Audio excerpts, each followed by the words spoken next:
Muito bem, pessoal. Vamos fazer aquele resumo legal para vocês agora, dessa nossa aula sobre indução eletromagnética. Falamos de Newman, falamos de Faraday, Lenz, né? E Maxwell, claro. E aí vocês vão lá fazer as atividades. Vamos lá para o nosso resumo de hoje? Ok, vamos lá então. Revisão de conteúdo, indução eletromagnética. Olha, a indução eletromagnética é um fenômeno relacionado ao aparecimento de uma corrente elétrica em um condutor imerso em um campo magnético, sem ligar a tomada, sem ligar a uma bateria, sem ligar a nenhum gerador, quando ocorre variação do fluxo que o atravessa. Então nós vimos lá em outras aulas que a força eletromotriz é a corrente, tiver um circuito, né? E quando ele estava em movimento, mas basta variar o fluxo magnético, em movimento varia, uma barra consegue variar, mas aí tem uma corrente também, ok? A versão mais difundida da lei de Faraday diz o seguinte: a força eletromotriz induzida em qualquer circuito fechado é igual ao negativo da variação do fluxo magnético com o tempo na área delimitada pelo circuito. Então, naquela área, com o passar do tempo, se variar o fluxo magnético, é sempre o contrário, de oposição, de se opor, né? De contra aí ao aumento do fluxo, né? Aumento ou diminuição. Você pode fazer com que um ímã, se movimentando, né? Ele produz aí as linhas de campo que passa aqui dentro. E você pode também variar com o quê? Com a espira, né?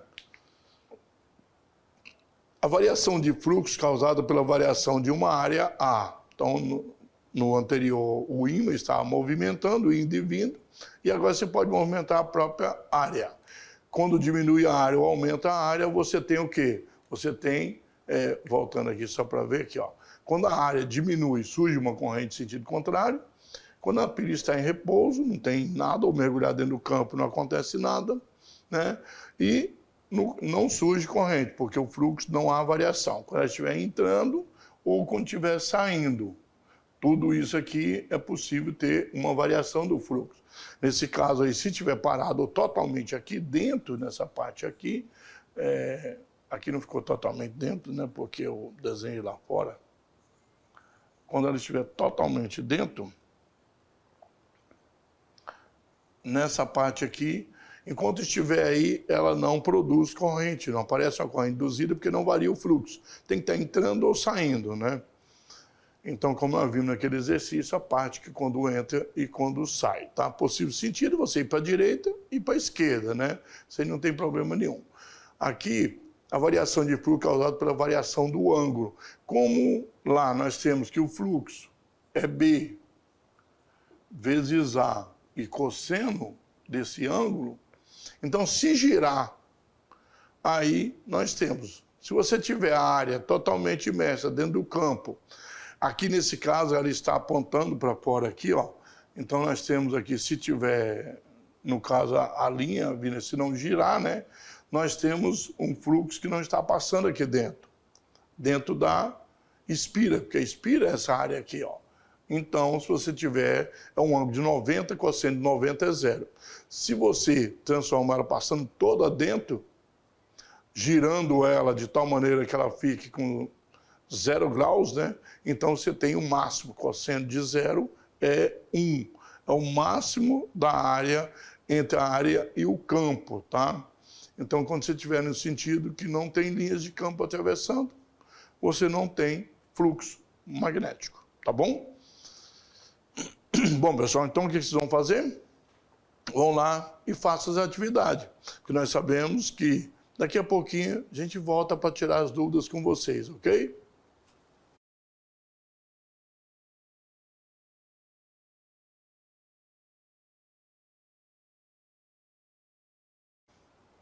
Fizeram as atividades, resolveram, comentaram, conversaram com vocês aí, e agora nós vamos tirar as dúvidas que tenham ficado dos exercícios que vocês, dessa atividade que vocês fizeram em sala. Vamos lá então? Ok? Olha aí, ó. Resolução, né, da atividade de sala. A questão número 1 diz o seguinte: a Costa Rica é um país, né? Em 2015, chegou muito próximo de gerar 100% de sua energia elétrica a partir de fontes renováveis, tá? Como a hídrica, que é da água, né? A água chove, volta, é renovável. A eólica, do vento, né? O vento está ali movimentando, e a geotérmica, aquelas que é tirado de dentro de alguns lugares, geysers, né? Que libera dos vulcões, de regiões térmicas, vulcões não. Regiões térmicas onde você tem um fundo com água quente, esquenta a água libera, a Finlândia utiliza muito. A lei da física, que permite a construção de geradores que transformam outras formas de energia em energia elétrica, né? Então o gerador transforma qualquer tipo de energia em energia elétrica, hídrica, eólica, geotérmica, é justamente a lei de Faraday, que pode ser mais bem definida pela seguinte declaração. Como é que nós definimos a lei de Faraday? Falamos várias vezes na aula, mostramos, né?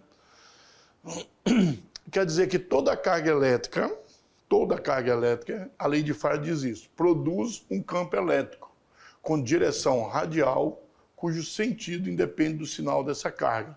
Não estamos dizendo que isso aqui está errado, estamos dizendo que a lei de Faraday diz sobre isso aqui, tá?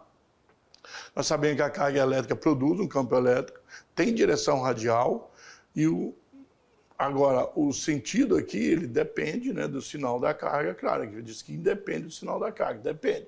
Pode ser de aproximação ou de afastamento, só por aí também está errado, tá?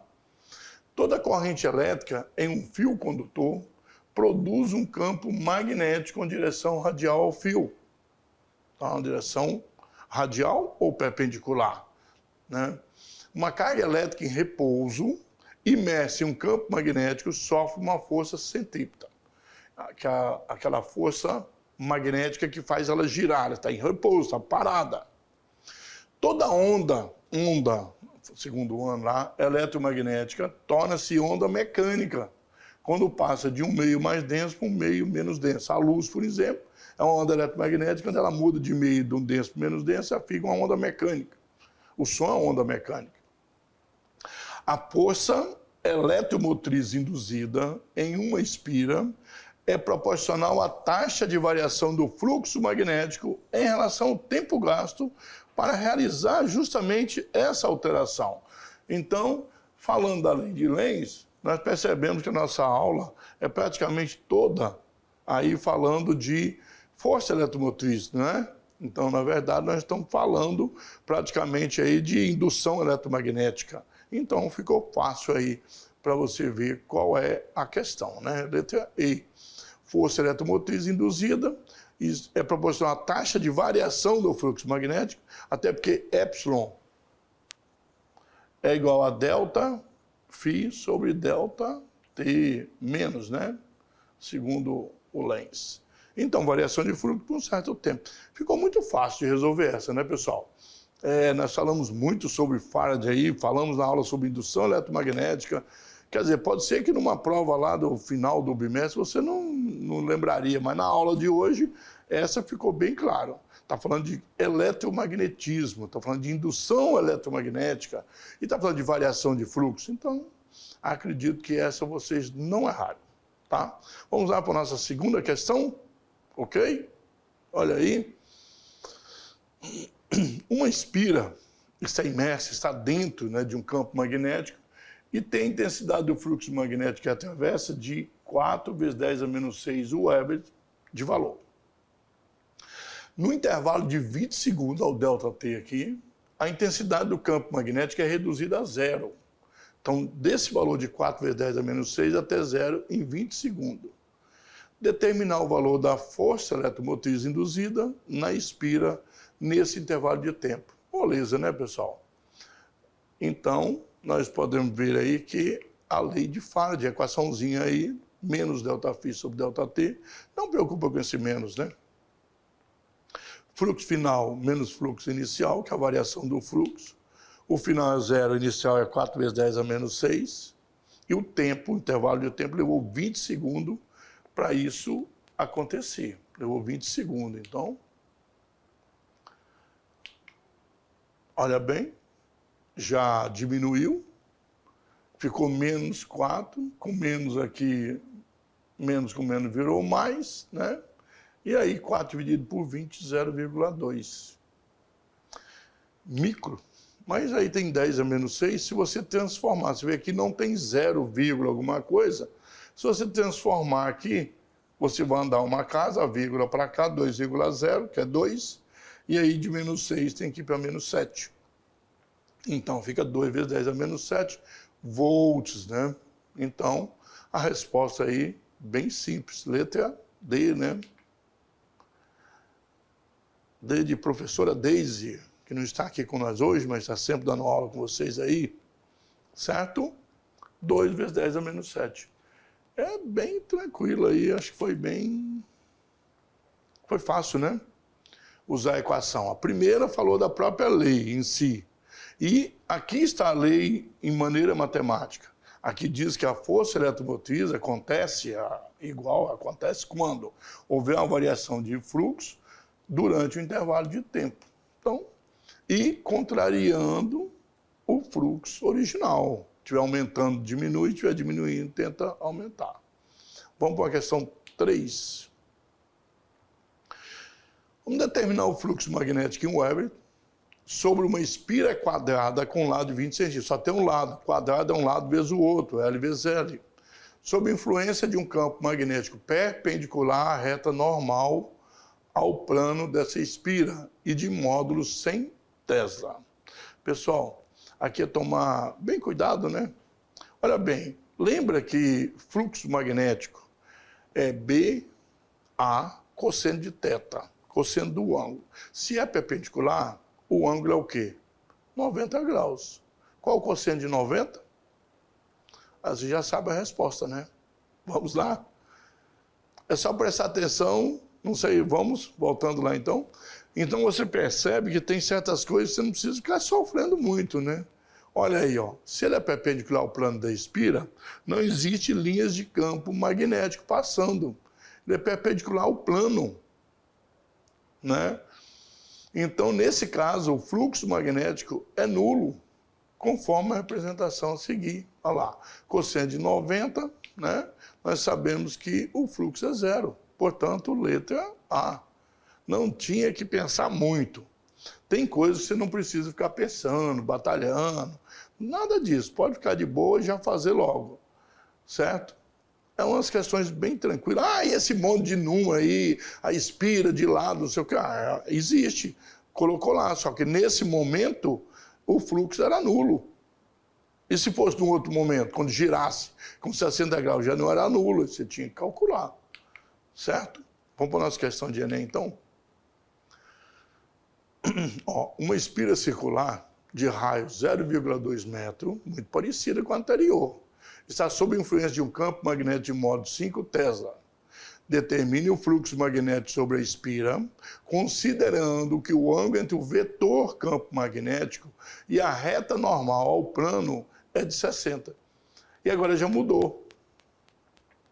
Então vocês perceberam aí, olha bem, a primeira questão diz que era perpendicular é 90. Cosseno de 90 é 0.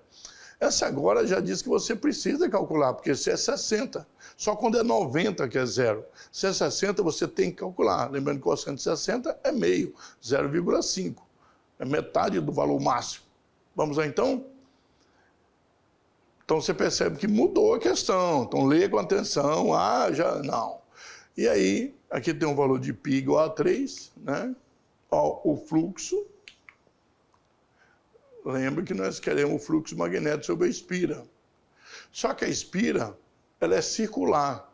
E a área de um círculo é πr². Então, por que o π? O π aí apareceu, porque a área de um quadrado é L vezes L. Mas círculo é πr², tá? A circunferência que é 2πr, né? E a área é πr². Então, o π valendo 3, você vai colocar 3 no lugar. O campo magnético está aqui 5 Tesla, você colocou 5. O π vale 3, colocou 3. E a área já diz que é o raio. A gente sabe que é o raio. 0,2 ao quadrado. Tem que resolver isso aqui separado. Você sabe disso. 0,2 ao quadrado. 0,2 vezes 0,2, né? Então, você tem aqui, multiplicando, levando ao quadrado, e depois multiplicando 5 vezes 3, vezes 0,5, vezes 0,04, você tem 0,3 Weber. Então, aí você tem o quê? Você tem a sua resposta, ok? Então, lembra aí, pessoal, que é um exercício simples, né? Precisa de cálculo, você resolve aí, dá uma olhadinha nos cálculos, faz direitinho, calcule aí, multiplique, 5 vezes 3, 15, depois multiplica por alguma coisa aí que é o 0,2 ao quadrado primeiro, né?